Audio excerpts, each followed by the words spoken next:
शुभ दुपार माझ्या गोड ताईंना मैत्रिणींना रुपालीच्या फॅमिली व्हिडिओमध्ये तुमच्या सर्वांचं स्वागत आहे। तर चला टायमिंग व्हायली दुपारची 4 आणि आज दिवस आहे मंगळवारचा। तर कालच्या व्हिडिओमध्ये मी तुम्हाला दाखवलंच होतं मागल्या व्हिडिओमध्ये की टमाट्याचं जे लोणचं आहे ना ते मी करण्यासाठी घेतले आणि टमाटे जे आहेत ना रात्री कट करून टाकले होते आणि पुन्हा त्याच्यामध्ये मीठ टाकून ठेवले होते एखाद्या प्लास्टिकच्या डब्यामध्ये आणि दुसऱ्या दिवशी जे आहेत ना टमाट्याच्या थोडी वाळू घातली आणि बाकीचं जे उरलेलं पाणी घालताना त्याचे बिया वगैरे न काढता त्याच्यामध्ये चिंच टाकून ते पण उन्हाला ठेवलं होतं। जवळ आपल्या फोडी वाळत नाहीत तोवर आपण पाणी पण उन्हाला ठेवायचं, त्याच्यामुळं की नाही टेस्ट छान येते आणि पाणी पण खराब होत नाहीत। अशा पद्धतीने मी जे आहे ना फोडी आणि पाणी जे आहे ना उन्हाला ठेवून घेतलं होतं आणि आज फोडी वाळ्यात तर त्याच फोडी जे आहेत ना टमाट्याच्या मी मिक्सरमधून काढून घेत आहे आणि तुम्हाला डाळ दाखवणार आहे टमाट्याचं लोणचं जे आहे ना कशा पद्धतीनं करीत असते मी। तर इथं जे आहेत ना फोडी तर मी मिक्सरमधून काढून घेतल्यात, त्याच्यामध्ये टाकली आहे वाटून मेथी टाकली आहे, तिचं पावडर केलं आहे, हळद केलं आहे, लाल तिखट आपल्या स्वादानुसार आपल्याला टाकून घ्यायचं। आणि इथं जे आहे ना पाणी ठेवलेलं होतं मी त्याच्यामध्ये चिंच टाकून ठेवलेली होती। तर सगळं जे साहित्य आहे ना सगळं ह्याच्यामध्ये टाकून आता मिक्स करून घेते, कारण एकजीव झालं की नाही की आपला खार जे आहे ना वर्षभर चांगला टिकतो। तर सगळं साहित्य ना ह्याच्यामध्ये टाकून मी मस्त हलवून घेते आणि आता जे आहे ना हे सगळं मी मिक्स करून घेतलेलं मला मिक्सरमधून काढून घ्यायचं आहे आणि मिक्सरमधून काढून घेतल्यावर पुन्हा मी जे आहे ना ह्याला फोडणी देणार आहे। तर अशा पद्धतीनं जे आहे ना टमाट्याचं लोणचं जे आहे ना मी बनवित असते।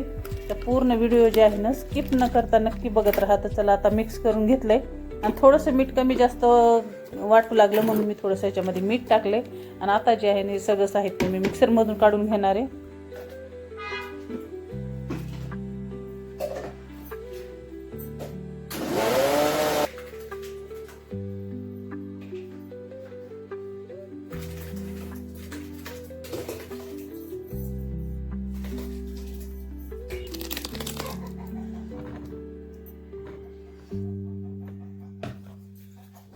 चला सगळी जी टमाट्याची प्युरी आहे ना मी अशी मिक्सरमधून काढून घेतली ना। आता एवढी जी प्युरी ना आपण साठवून ठेवायची जसं की वर्षभरासाठी जेवढं आपल्याला खायचं ना तेवढंच ह्याला जे आहे ना तेल गरम करून मी टाकणार आहे आणि जसं आपल्याला जेवढं लोणचं खायचं ना तेवढ्यालाच आपण तेल गरम करून टाकायचं। आणि इथं की नाही तेल गरम करून टाकावं म्हणलं की इथं की नाही छोटासा पाहुणा आला होता घरात, जे आमच्या जिनीनं आज केला होता कारनामा आणि जिनी की नाही गेली होती वर टेरिसवर आणि हे जे पाखरू आहे ना तिथे टू लागलं तर जिनीनं पाखराला धरलं होतं, पण की नाही आकाशवर होता त्याच्यामुळं की नाही ह्या पाखराला वाचवलं आणि तिला जे त्यानं की नाही खाली आणलं पुन्हा पाणी वगैरे मी पाजलं। त्याच्यामुळे माझं लोणच्याचं जे काम होतं ना ते साईडला ठेवलं मी, आधी ह्याला जे आहे ना पाणी वगैरे पाजण्यासाठी बाहेर आली। तर चला लोणच्याला जे आहे ना फोडणी देण्यासाठी फोडणी द्यायची राहिली मला आधी ह्याला पाणी वगैरे पाजावून सुरक्षित ठिकाणी ठेवा, जरासं चांगलं झालं की मग उद्याला ह्याला सोडून द्यावर।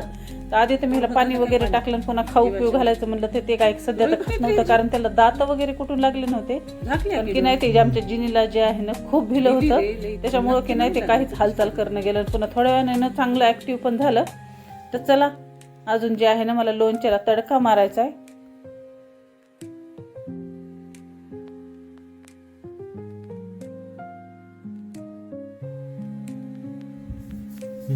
किटू हे काय आहे किटू? हे काय धरलंस तू? चिमणी धरते? शिकार आहे? शिकार आहे का तुझी?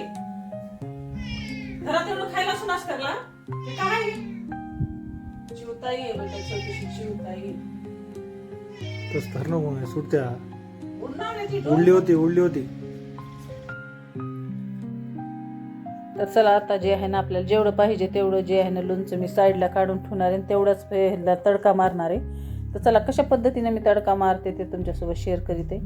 तर आधी तर मी तेल गरम करायला ठेवले आणि त्याच्यामध्ये जिरे मोहरी आणि थोडीशी उडदाची डाळ एवढंच जे आहे ना मी तडक्यामध्ये टाकणार आहे, कारण पूर्ण मसाले जे आहेत ना मी त्या ग्रेव्हीमध्ये टाकून दिलेले आहेत आणि पुन्हा फोडणी वगैरे दिलं की नाही थोडासा गूळ टाकायचा, जसं की नाही गोड आंबट खार खूप छान लागतं त्याच्यामुळे थोडासा गूळ पण मी ह्याच्यामध्ये ॲड केला आहे आणि लास्टला तेल गरम झालं की नाही की लसूण टाकणार आहे। आणि अशा पद्धतीनं मी जे माझ्या टमाट्याच्या लोणच्याला की नाही फोडणी दिली। तर तुम्हाला कसं वाटलं टमाट्याचं लोणचं कमेंटमध्ये मला नक्की सांगा, नक्की करून बघा। आपल्या आंब्याच्या लोणच्यापेक्षा बी खूप भारी लागतं आणि वरण भात केलं आणि त्याच्यासोबत एक नंबर हे लोणचं लागतंय।